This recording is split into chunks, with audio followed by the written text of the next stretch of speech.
sejak kebangkitan ulama bersama pengikut-pengikutnya istiqomah dan setia jaga akidah dan sunnah Rasulullah. Alhamdulillah segala puji baginya ulama bersama pengikut-pengikutnya istiqomah dan setia menjaga agama nusa dan bangsa. Mari kuatkan niat kita, kita bulatkan tekad kita, terus lanjutkan amal kita, mengembangkan hikmah kita. Bismillahirrahmanirrahim. Qala al-musannif rahimahullah wa nafa'ana bihi wa bi ulumihi wa bi barakatihi fid dharain amin. Fal ajaibu wal ghoraibu fil aqaidi wal a'mali wa ifadatuha li safa'il qulubi wa naqaiha wa taharatiha wa tazkiyatiha wa islahiha litaraqi ila jiwarillahi ta'ala wa ta'arrudiha li nafahati fadlihi aktsaru. Nah ini khabarnya ajaib, aktsaru wa a'dhamu. Fal ajaibu wal ghoraibu, maka bermula keajaiban-keajaiban dan juga asing, hal-hal asing dalam akidah dan dalam amal perbuatan, amal. Wa ifadatuha li safail qulubi, dan bermula faidahnya akidah dan amal itu li safail qulubi, tetap untuk membersihkan hati, wa naqaiha, dan kebersihan hati, wa taharatiha, dan juga kebersihan hati, wa tazkiyatiha, dan juga membersihkan kulub, wa islahiha, memperbaiki kulub, litaraqi, untuk apa? Untuk naik ila jiwarillahi, ke hadrat Allah, ke sisi Allah Ta'ala, wa ta'arrudiha, dan untuk menghadapnya hati, linafahati fadlihi, kepada nafahat atau kepada pemberian karunia-Nya Allah. Keajaiban-keajaiban itu aktsaru wa a'dhamu, itu lebih banyak dan lebih agung, mimma fi al-adwiyah, mimma fil adwiyati, ketimbang apa-apa yang ada dalam obat-obatan, wal aqaqiri, dan ini farmasi apa namanya? Aqaqir itu jamaknya iqor. Iqor itu artinya yang berhubungan dengan ramuan-ramuan obat. Jadi farmasi lah kalau saya artiin. Aqaqir dan farmasi. Pembahasan yang lalu disebutkan bahwa dalam ilmu-ilmu tertentu aja ada orang awam yang banyak tidak mengetahui tentang ilmu tertentu, tentang ilmu tersebut. Ini bukan ilmu akhirat, ilmu dunia seperti kedokteran. Itu aja banyak orang awam yang nggak tahu bagaimana apabila asam dicampur dengan kopi misalnya. Itu kan nggak tahu, orang-orang awam pada nggak tahu. Dalam ilmu-ilmu yang dunia seperti kedokteran ini aja banyak hal-hal yang tersembunyi, apalagi dalam ilmu-ilmu akhirat seperti keajaiban dan juga hal-hal asing yang ada dalam akidah kita, yang ada dalam amal kita. Kenapa kita harus sholat, kenapa harus zakat, walaupun ditemukan juga hikmah di antara amal-amal itu. Hikmahnya zakat atau sedekah ya untuk mengikis ego atau untuk mengikis rasa bakhil, menghilangkan bakhil. Terus hikmahnya sholat diantaranya untuk menghadap tulus hanya karena Allah, kehambaan kita. Walaupun kita bisa temukan itu hikmahnya, tapi tetap kita tidak akan tahu kenapa diramu seperti itu oleh Rasulullah. Kenapa subuh itu 2 rakaat, ada kunutnya, maghrib 3 rakaat di waktu-waktu yang seperti itu. Paduan antara waktu dan jumlah rakaat misalnya dalam amal, itu pasti sebagaimana mirip-mirip dengan paduan antara satu zat dengan zat lain dalam obat. Cuma bedanya kalau obat itu untuk penyakit jasmani, tapi kalau amal perbuatan kita ini untuk penyakit rohani atau penyakit hati. Supaya hati kita bersih. Dalam segi fisik aja, yang jasmani aja banyak yang jelimet, orang-orang umum nggak tahu. Jangan orang umum, dokter aja kadang-kadang nggak tahu. Orang-orang yang ada di bidang farmasi aja kadang-kadang belum menemukan seluruhnya, masih banyak yang tersembunyi. Apalagi dalam hal-hal yang sifatnya ukhrawi, rahasia amal, rahasia akidah atau keyakinan kita. Akidah, kenapa kita harus taslim, kita harus menerima datangnya Rasulullah dengan segenap berita-berita yang dibawa, pertanyaan kubur, ada nikmat, ada siksa kubur, itu kita harus menerima. Itu paduan-paduannya sangat jelimet dan kita hanya menerima saja. Lebih besar, lebih banyak dan lebih agung dibanding yang ada pada obat-obatan atau pada farmasi. Wa kama annal uqula taksuru an idraki manafil adwiyah, dan sebagaimana akal-akal itu pendek untuk mengetahui manfaat obat-obatan, ma'anna tajribata sabilun ilaiha, beserta sesungguhnya eksperimen atau percobaan itu adalah jalan ilaiha kepadanya. Fal uqulu taksuru an idraki ma yanfa'u fi hayatil akhirah, maka akal juga pendek untuk mengetahui sesuatu yang bermanfaat dalam kehidupan akhirat. Ma'anna tajribata, beserta sesungguhnya percobaannya, tajribah, pembuktiannya itu ghairu mutatarriqatin, tidak bisa ditentukan ilaiha kepadanya, kepada akhirat. Kalau kita penyakit ya bisa kita pakai tajribah atau percobaan-percobaan dengan pasien satu, pasien kedua, ya lama-lama dokter menyimpulkan adanya banyak percobaan itu, kemudian ada kesimpulan, bisa nyata-nyata ada di dunia semua. Nah, kalau siksa kubur kan ada di kubur, ngebuktinya gimana? Orang mati suruh hidup lagi itu, atau ada di antara kita yang coba ngelongok ke kuburan, kan nggak bisa, karena bagiannya ada di bagian akhirat. Pembahasannya juga pembahasan akhirat. Bagaimana amal itu bermanfaat untuk kehidupan setelah di sini di dunia, untuk kehidupan di alam barzakh. Itu kan semuanya tidak bisa dibuktikan. Tidak ada orang yang ke sana, yang bisa mencapai ke sana, kecuali para nabi. Karenanya para nabi itu membawa kabar, para rasul membawa kabar, maka kita menerima aja, menerima, taslim aja, qabul juga, artinya mengiyakan apa yang disampaikan oleh para nabi.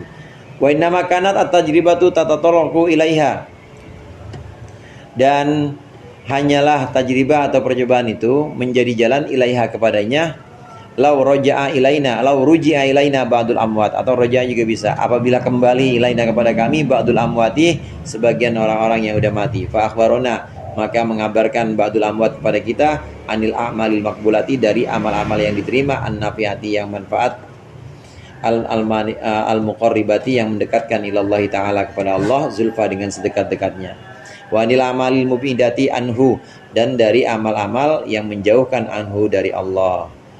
Amal perbuatan kita rahasia, bagaimana sholat, betapa sholat sebenarnya itu sangat bermanfaat untuk perjalanan di dalam kubur, betapa sedekah itu sangat terang adanya nanti di alam kubur, itu kan tidak bisa kita buktikan, dan jalannya sulit untuk pembuktian itu, kecuali ada orang mati yang hidup lagi kemudian ceritain kepada kita.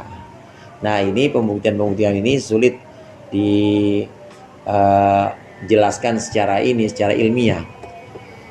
Paling-paling kita hanya menerima dari para nabi atau dari ulama-ulama. Sebagian ulama itu ada yang mimpi misalnya, kemudian ditunjukkan oleh Allah. Banyak itu kisah-kisah itu, kisah-kisah yang bentuknya hikayat.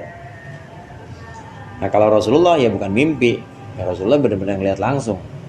Kalau Rasulullah lewat di kuburan kemudian dengar ada yang jerit-jerit di dalamnya, yaitu benar-benar Rasulullah mendengar itu. Nah, ulama-ulama melengkapinya dengan mimpi-mimpi, kemudian dikabarkan kepada kita melalui hikayat-hikayat itu. Sangat banyak, sangat jelimet. Wakada anil aqaid, demikian juga tentang akidah. Wadzalika mimma la yatma'u fihi, mimma la yutma'u fihi, dan itu termasuk sesuatu la yutma'u fihi, yang tidak diinginkan di dalamnya. Fayakfika, maka cukuplah untukmu, min manfaatil akli, dari manfaatnya akal, ayah diaka ila sidkin nabi, agar akal menunjukkan kepadamu untuk membenarkan Nabi sallallahu alaihi wasallam. Wa yufhimuka, dan memberikan paham kepadamu apa mawaridu isyaratihi, sampainya isyarat-isyaratnya Nabi fa'zal al-aqla, maka pisahkanlah akal ba'da dzalika, setelah itu anit tasarrufi, dari tasarruf atau menggunakan berpikir yang jelimet, maksudnya hal-hal yang tidak perlu dipikirkan. Walazim al-ittiba'a, dan lazimkanlah dan pastikanlah mengikuti Rasulullah. Fala taslamu illa bihi, maka engkau tidak akan selamat illa bihi, kecuali dengan ittiba'. Wassalamu alaika, maksudnya wassalamu alaman yulazimul ittiba', dan selamatlah kalau gitu. Jadi kita tidak perlu membuktikan, akal kita jangan berpayah-payah, jangan bersusah membuktikan itu, membuktikan gimana bentuknya sisa kubur, gimana bentuknya timbangan. Nggak usah kita sulit-sulit, yang penting udah ikut aja sama Nabi, ikut sama Rasulullah, maka selamat. Cukup akal kita itu hanya untuk membenarkan Rasulullah dan untuk mengikuti perbuatan-perbuatan Rasulullah. Walidzalika qala, dan karena itu bersabda Rasulullah sallallahu alaihi wasallam, inna minal ilmi jahlan wa inna minal qauli iyan. Ada yang ayalan, ada yang pakai lam. Ayalan. Iya, pakai lam ya? Enggak. Kalau saya nggak ada lamnya. Ustaz Hasan ada lamnya ya? Ayalan. Ayalan. Iya pakai lam. Iya. Belakangnya. Iya memang ada dua naskah itu, ada iyan, ada ayalan. Sama sih artinya. Ayan tuh cadel. Al-ajzu fi nutq. Cadel. Inna minal ilmi jahlan. Sungguhnya sebagian dari ilmu jahlan, ada ketidaktahuan. Wa inna minal qauli iyan. Dan sebagian dari perkataan iyan itu ada yang cadel atau ada yang cacat. Ya lumrahlah, yang namanya ilmu itu pasti ada suatu kebodohan juga. Ketidaktahuan maksudnya kebodohan. Sebagian dari ilmu itu ada kebodohan. Sebagian dari kata-kata itu juga ada yang cadel atau ada yang cacat. Nggak mulus-mulus aja. Demikian juga ilmu, seperti dijelaskan sebelumnya, ada ilmu nujum yang justru memberikan mudarat kepada pemiliknya. Ada ilmu ramal yang justru memberikan bahaya kepada orang yang mengamalkannya. Ini termasuk ilmu juga, tapi ilmu yang sifatnya itu kebodohan. Maksudnya kebodohan ya tidak perlu diketahui. Sebagian ilmu itu ada yang harus kita jauhi dan kita nggak perlu tahu. Begitu juga sebagian kata-kata itu ada juga yang sulit diucapkan dan cadel sifatnya itu. Wa ma'lumun annal ilma la yakunu jahlan. Dan kita diketahui bahwasannya ilmu itu tidaklah menjadi suatu kebodohan. Memang yang namanya ilmu ya ilmu, nggak bakal jadi tidak tahu. Walakinnahu yu'athiru ta'thirul jahri fil idrari. Tetapi ilmu itu memberikan athar, memberikan bekas ta'thirul jahri, sebagaimana bekas kebodohan fil idrari, dalam bahayanya. Emang yang namanya tahu ya bukan tidak tahu. Yang dimaksud ilmu itu sebagai kebodohan, namanya ilmu bukan kebodohan. Kenapa disebut ilmu itu sebagai kebodohan oleh Rasulullah? Inna minal ilmi jahlan. Kenapa disebut ilmu itu sebagian ada yang menjadi kebodohan? Itu karena efeknya seperti kebodohan. Jadi kayak orang nggak tahu. Kayak orang nggak tahu akibatnya, akibat dari ilmu. Orang yang tahu jalan dari sini mau ke Pasar Ceger, masih ditutup ya, Gang Jaman ya. Nah karena dia tahu, maka dia lewat situ, lewat perumahan. Tunjukin dah tuh, ada arahnya, ada juga orang yang nganterin. Itu namanya ilmu, pengetahuan, ada pengetahuan. Nah ketidaktahuan itu kadang-kadang bisa menimbulkan celaka. Ketidaktahuan bisa menimbulkan celaka. Dia nggak belok ke perumahan, malah lewat itu aja, lewat Gang Jaman. Ternyata emang belum selesai, jeblos dari situ karena tidak tahu. Ada orang yang tahu juga, tapi dia mengamalkan ilmu itu kejeblos juga. Itu artinya ilmu itu efeknya atau asarnya sama seperti ketidaktahuan, mendatangkan mudarat atau kerusakan untuk orangnya. Memang ilmu, cuma efeknya, asarnya tetap kerusakan. Sebagian ilmu ada yang seperti itu. Wa qala aidan sallallahu alaihi wasallam, qalilun minat taufiq khairun min katsirin minal ilm. Sabda Rasulullah, sedikit petunjuk itu lebih baik daripada banyak ilmu sedikit tapi dapat taufik dari Allah. Ya, dapat ilmunya cuma sedikit tapi Allah bimbing buat istiqomah. Ilmunya mah cuma wudhu sama sholat aja, tapi dipakai terus, dibuat ngajar terus. Itu justru lebih baik dibanding banyak ilmu, semuanya dia tahu, sampai ilmu tentang wangsit ya namanya. Pokoknya hal-hal yang kayak begitu, ngitung itu dia pengen tahu semuanya, tapi nggak ada bimbingan dari Allah, nggak ada taufik, maka akan dapat kemudaratan juga, akan dapat kerusakan juga. Mendingan sedikit tapi diberikan taufik. Waqala Isa alaihissalam, berkata Nabi Isa alaihissalam, ma aktsara syajara, betapa banyak pohonan, walaisa kulluha bimuthmirin, tapi enggak semua pohon itu bimuthmirin berbuah, memberikan buah. Walaisa kulluha bitibin, dan tidaklah seluruh yang berbuah atau pohonan itu bitayyibin, itu baik. Wa ma aktsarul uluma, dan alangkah banyaknya ilmu, walaisa kulluha binafiin, dan tidaklah seluruh ilmu atau pengetahuan itu binafiin, manfaat. Secara sederhana, ilmu itu kan pengetahuan. Kadang-kadang tahu kita itu justru bikin kita rusak. Tahunya kita aja kadang-kadang bikin kita rusak.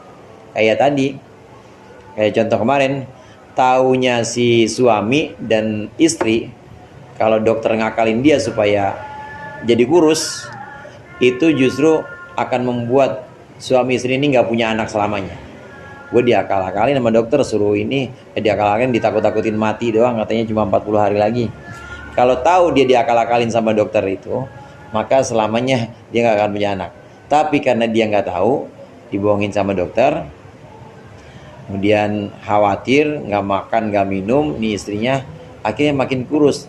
Dan badan yang kurus ini kemudian membuka atau menghilangkan daging yang ternyata menyumbat rahimnya, daging yang ternyata membuat buntu rahimnya.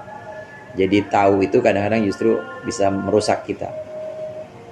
Yang penting jangan semua kita tahu, tapi kita dikasih taufik, kita dikasih bimbingan oleh Allah. Wallahu a'lam bishawab. Al-Fatihah.